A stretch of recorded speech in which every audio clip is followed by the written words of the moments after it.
और जो दीगर कंट्रीज़ हैं उनका क्या किरदार हो सकता है। लेकिन डॉक्टर साहिबा, आपने दो नाम भी लिए, एक ग्रेटर इसराइल की बात की, फिर पाकिस्तान तक भी कड़ियाँ आ सकती हैं, पाकिस्तान भी इनकी लिस्ट में शामिल हो सकता है। एक्चुअली बहुत सारी थ्योरीज पेश की जाती है इस हवाले से कि जो इसराइल है उसका टारगेट उसकी लिस्ट में ईरान है, फिर उसके बाद पाकिस्तान है। आप क्या समझती हैं इस बारे में, जो कहा जाता है प्रॉमिस लैंड के बारे में? अभी कुछ रोज़ पहले अमेरिका के इसराइल में सफीर का बयान भी सामने आया, जिस पर बहुत तनकीद की गई अरब ममालिक की जानिब से भी, खलीजी ममालिक की जानिब से भी और पाकिस्तान की भी जानिब से। लबनान, सऊदी अरब, शाम, मिस्र, सूडान, इनकी ज़मीनों का कुछ हिस्सा लेके ग्रेटर इसराइल बनाया जाएगा। इस बारे में क्या कहती हैं? ग्रेटर इसराइल, देखें जी, इन्फ्लुएंस आप देखें, अगर आप देखें ना, Israel 1948 if I am not mistaken about the dates से वॉर हुई थी, तो उस वक्त से लेके अब तक है तो इसराइल तो एक्सपैंड कर रहा है, इसराइल एक्सपैंड कर रहा है। अभी भी इसी सूरत हाल में आप देखें कि चीजें बढ़ती जा रही हैं, अभी भी उन्होंने बहुत सी चीजें एक्वायर जो है वो करते जा रहे हैं लैंड। तो इसमें तो अब जितना वो एक्सटेंड कर सकता है, एक्सपेंड कर रहा है तो कर रहा है, लेकिन इवेंचुअली जो है ना इन्फ्लुएंस ज्यादा, बेसिकली ग्रेटर इसराइल का मतलब जहां तक मेरी अंडरस्टैंडिंग है, प्रैक्टिकली ऑन ग्राउंड तो इस तरह ग्रेटर इसराइल नहीं होगा, वो स्टेट्स को तो नहीं उसकी टेरिटरी को ऑक्युपाई कर सकेगा, क्योंकि रेजिस्टेंस तो आएगी वहां पे, लेकिन सही। मरियम साहिबा, आप हमारे साथ ही रहिएगा। कता कलामी की माजरत, साबिक सेक्रेटरी खारजा जौहर सलीम साहब ने हमें ज्वाइन किया है। जौहर साहब, बहुत शुक्रिया आपके वक्त का। सिचुएशन को कैसे देख रहे हैं? ईरान का इसराइल पर मिसाइल हमला, क्या कहेंगे इस पर?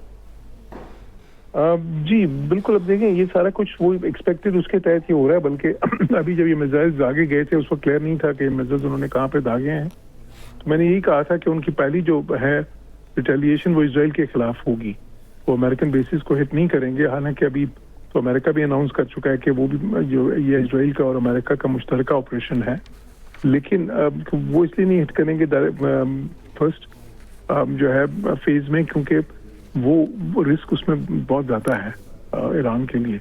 तो वो उनकी एक किस्म की सेकंड लाइन ऑफ रिटेलिएशन होगी, और फिर इवेंचुअल ऑप्शन उनके पास जो है, जो कि न्यूक्लियर ऑप्शन जिसको आप कह सकते हैं, वो ये कि आप ना हुर्मुज़ पे वो उसको जो है ना सुरंगें लगा के या और किसी तरीके से उसको बंद कर दें, डिस्टर्ब कर दें सारी जो सी ट्रैफिक है जिसको, और वो 20% of the world trade passes from there. तो वो बेसिकली उससे तो खैर फिर इस खत्े के काफी ममालिक भी मुतासर हो जाएंगे, और वो सारे ममालिक भी ईस्ट एशिया के जिनको वो तेल जाता है वहां से और बाकी ट्रेड जाती है।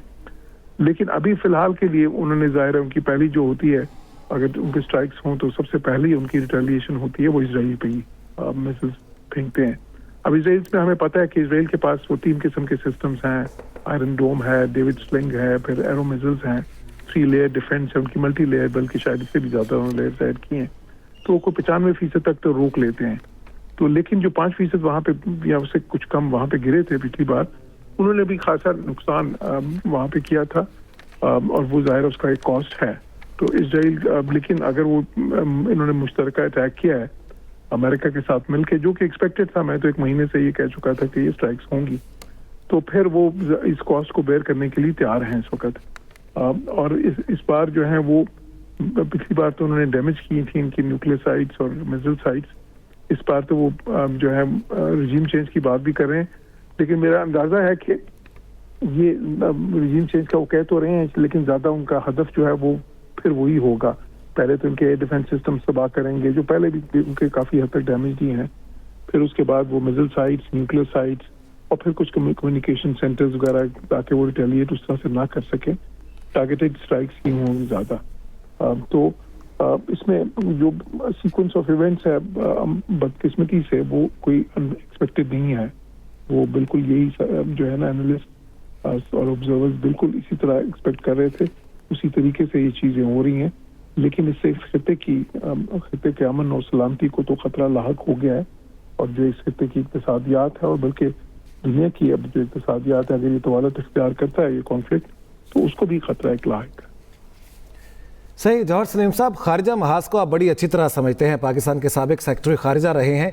अभी बातचीत हो रही थी, ईरान के जो वज़ीर खारजा हैं वो इन बातचीत में हिस्सा थे, मुज़ाकरात हो रहे थे, लेकिन अमेरिकन प्रेसिडेंट का हंगामी खिताब आपने सुना, बहुत अथॉरिटेटिव गुफ्तगू की उन्होंने। आखिर ऐसा क्या हो गया कि अमेरिका ने फुल स्केल वॉर डिक्लेयर कर दी इतनी जल्दी? देखिए पिछली बार भी अगर आपको याद हो तो यही हुआ था, मुज़ाकरात हो रहे थे, उसके कई राउंड्स हुए थे ईरान के और अमेरिका के दरमियान इसी न्यूक्लियर इशू के ऊपर ही, और उसी के दौरान फिर प्रेसिडेंट ट्रंप ने फिर वो जो है ना पहले इसराइल ने स्ट्राइक्स की और फिर बाद में प्रेसिडेंट ट्रंप ने उसके आखिर में ज्वाइन किया। वो B-2 बॉम्बर्स जो हैं उनसे वो जो दुनिया के वो जो है ना जो बंकर बस्टर बॉम्ब्स हैं जो बहुत ही गहराई तक जाके जो खुसूसन बाय द वे इसी चीज़ के लिए तैयार किए गए थे बहुत अर्सा पहले, उनको जो है बेसिक डिजाइन तो थे उनके, लेकिन उनको थोड़ा सा इम्प्रोवाइज किया गया था इसी ऑपरेशन के लिए।